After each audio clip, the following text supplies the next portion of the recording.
So you can see we're in 6 feet of water past the contour line, probably in 5, headed for 3. But my sonar is saying we're in 10. Let's see what the tape measure says. Tape measure says 11 feet. That's 3 different depths. If your friend's giving you a fishing report and it doesn't include the GPS coordinates, do you really know where he was? I mean, a 1 foot difference on the bay could be 2 miles away. So let's see what's going on. Chart manufacturers like Navionics or LakeMaster have survey boats that go to smaller lakes and map the entire lake in order to make their electronic charts. For the Great Lakes, however, it's just too big of a project.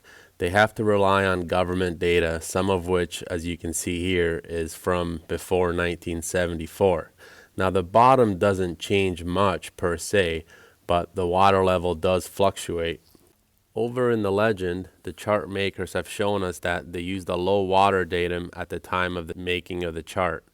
And they also say that if the lake level is above or below that low water datum, the existing depths are correspondingly greater or lesser than the charted depths.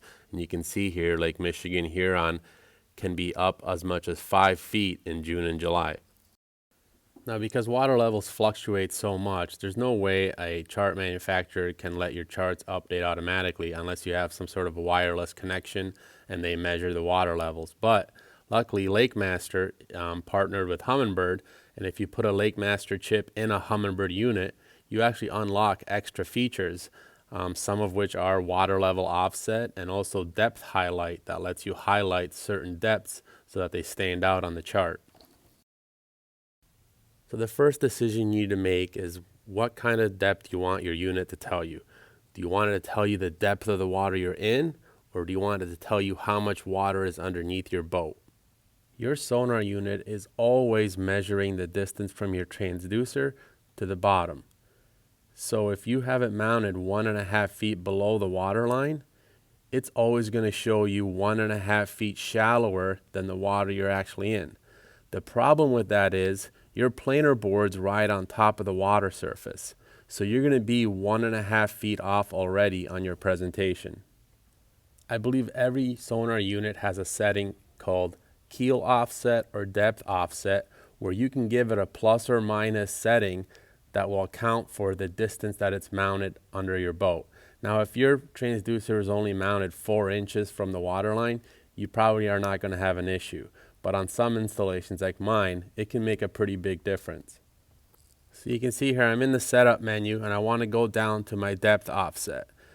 It's set at 0, thinking that the transducer is installed right on the water line. Now I know from measuring that my transducer is 1.5 feet below the water line, so I want to tell the sonar unit to add 1.5 feet to whatever it sees to account for the fact that it is already submerged. So we know the tape measure doesn't lie, and now because I've adjusted my depth offset, my sonar unit is telling me I'm in 11 feet. Now the only thing left to do is to make the chart match what the tape measure and the sonar are saying. In order to do that, I'm going to go to my chart settings and scroll down to water level offset.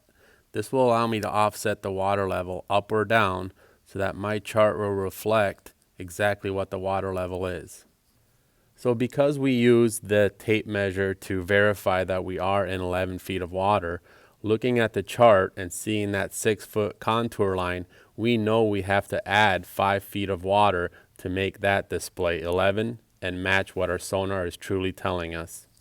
So as I'm adding 5 feet of water to the chart, you can see it instantly redraws all of the contour lines and makes the adjustment for me. So now my chart and my sonar are showing me exactly the water level I'm in for today's conditions.